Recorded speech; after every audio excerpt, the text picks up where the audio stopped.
ছেলের আবদার জানেন তো, মায়েরাই মিটিয়ে থাকে। মা লুচি খাবো, মা লুচি খাবো। এবার লুচির সঙ্গে কি করা যায়, রোজ তো আর আলুর তরকারি ভালো লাগে না। ভাবলাম দেখি কি আছে। আমাদের যে মাসকে বাজারে স্টোর থাকে সেখানে গিয়ে খুঁজে দেখলাম আছে 1 কিলো মতো চানা। সেখান থেকে 500 নিয়ে টপ করে ভিজিয়ে দিলাম আগের দিন রাত্রেবেলা, আর আজ সেটাকে বানিয়ে নিলাম। চলো চানাগুলো আজ একদম ধাবা স্টাইলে বানাবো, রেস্টুরেন্টের মতো করে সুন্দর করে চানার রেসিপি দেব তোমাদেরকে। চলো দেখতে থাকো, সাথে থাকো। ভালো লাগলে প্লিজ কমেন্ট করো, সাপোর্ট করো, আমারও ভালো লাগবে। এখানে আমি 500 মতো চানা নিয়েছি। চানার সঙ্গে 2টো আলু টুকরো করে নিয়েছি। এখানে ঘুগনির মতো আমি টুকরো টুকরো করে আলু দিয়ে রান্না করব না, চানার সঙ্গে আলুটাকেও আমি সিদ্ধ করে নেব। বড় বড় করে ওই জন্য কেটে দিয়েছি। এবার এই চানাটা সিদ্ধ করার জন্য চানা থেকে যে সিদ্ধ একটা গন্ধ বেরোয়, সেই গন্ধটা যাতে অনেকেরই নাকে লাগে, যেমন আমার লাগে, ওই জন্য ওই গন্ধটা আমি নেব না জন্য চানাটাকে সিদ্ধ করার সময় কিছু স্পাইসি মশলা আমি এর মধ্যে দেব। যেমন একটু পেঁয়াজ, একটু রসুন, কিছু গোটা আদা, কুচোবো না, রিং রিং করে কেটে আদাগুলো দেব, কাঁচা লঙ্কা, শুকনো লঙ্কা, তেজপাতা, এলাচ, দারচিনি, লবঙ্গ, আর সরষের তেল, জয়িত্রী, স্টার আনিস, এগুলো দিয়ে আমি চানাটাকে সিদ্ধ করে নেব জল দিয়ে পরিমাণ মতো, যাতে খুব বেশি জল ওর মধ্যে না থাকে। আমি একদম পরিমাণ মতো জল দেব, যাতে ওই জলটুকুতেই চানাটা সিদ্ধ হয়ে যায়। ভালো করে চানাটা সিদ্ধ হয়ে যাবে। চানাটা যেহেতু আগের দিন থেকে প্রায় আমার 12 ঘন্টা হয়ে গেছে চানাটাকে ভিজানো হয়েছে, তাই চারটে সিটি মিনিমাম দিলেই আমার চানাটা সিদ্ধ হয়ে যাবে। চলো চানাটাকে সিদ্ধ করে নিই, দেখতে থাকো।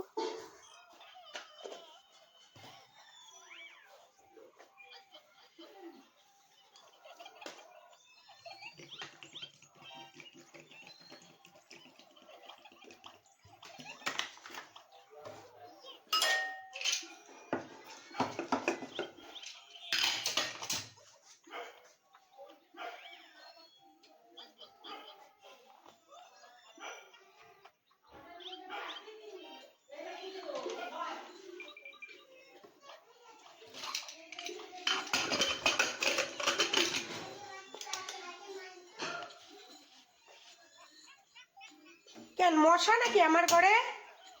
আমার ঘরে তো মশা নাই, আমি গুড নাইট জ্বালায় রাখছিলাম।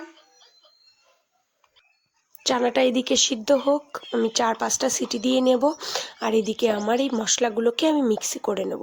যেমন টমেটো, আদা, দারচিনি, কিছু এলাচ দেব, লবঙ্গ দেব, জায়ফলটা দেব, রসুন দেব, পেঁয়াজ দেব, দিয়ে কাঁচা লঙ্কা দিয়ে ভালো করে মশলাটাকে মিক্স করে নেব। মিক্সার করে নিয়ে আমি রেখে দেব। প্লিজ ট্রাই ইট, এটাকে তোমরা ট্রাই করো, দেখো একদম ধাবা স্টাইল। গন্ধ আর ফ্লেভারটা ঘরের থেকে যাবেই না, তোমাদের খেতেই ইচ্ছা করবে। এই ফ্লেভারেই মানে ওয়াও বলতে ইচ্ছা করবে। প্লিজ একবার ট্রাই করো।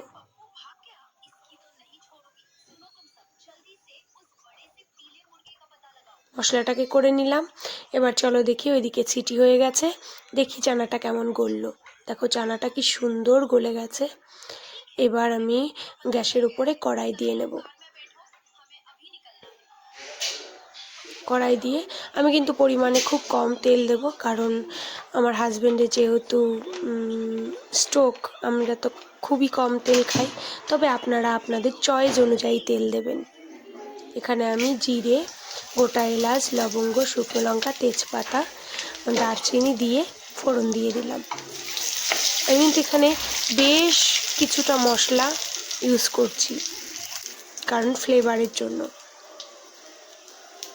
এবার আমি এই মিক্স করা মশলাটা দিয়ে দিলাম, দিয়ে এর মধ্যে দিয়ে দেব লবণ দিয়ে নিলাম, দিয়ে এবার চিনি দিয়ে নেব।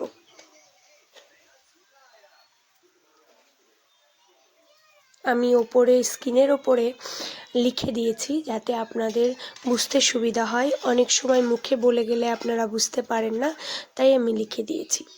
এবার দিয়ে দিলাম একটু হলুদ। এই রমজান মাসে আপনারা এটা ঈদের দিন অবশ্যই ট্রাই করে দেখতে পারেন। এর মধ্যে খাসির চর্বি দিলেও ভালো লাগে, কিন্তু আমাদের বাড়িতে এগুলো আমরা ঠিক পছন্দ করি না, ওই জন্য আমরা দিইনি। তবে একদিন অবশ্যই খাসির চর্বি দিয়ে রেসিপিটি আপনাদের সঙ্গে শেয়ার করব। এখানে দিয়ে দিলাম একটু লঙ্কার গুঁড়ো, ধনের গুঁড়ো দিয়ে ভালো করে মিক্স করে কষিয়ে নেব। এবার তেল ছেড়ে দিলেই এর মধ্যে দিয়ে দেব সিদ্ধ ছোলাগুলো। এটা প্রায় কষানো হয়ে এসছে। এবার সিদ্ধ ছোলাগুলো দিয়ে একটু কষিয়ে জল দিয়ে দেব। ওই যে আলুগুলো দেখছো, আমি আলুগুলোকে খুন্তি দিয়ে ভালো করে ভেঙে দেব।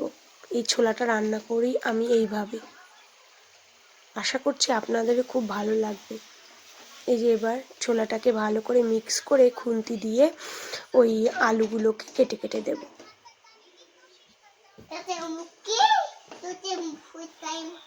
এবার দিয়ে দেব একটু চানা মশলা পাউডার। চানা মশলা পাউডার দিয়ে এটাকে ভালো করে কষিয়ে নেব নাড়াচাড়া করে। এবার দিয়ে দেব পরিমাণ মতো জল। তোমরা তোমাদের পরিমাণ অনুযায়ী দেবে। আমরা একটুখানি কারি কারি রেখেছিলাম জন্য একটু জলের পরিমাণটা বেশি দিয়েছিলাম।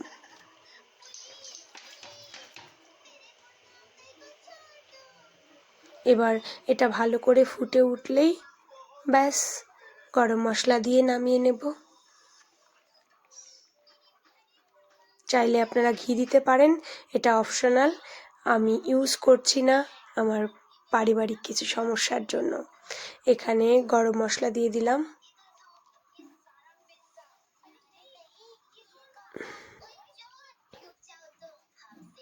এবার এটাকে পরিবেশন করা যাক। চলুন, আমার রান্না কিন্তু কমপ্লিট। আমি সিম্পলভাবে, খুব সুন্দরভাবে সিম্পলভাবে রান্নাটা করলাম।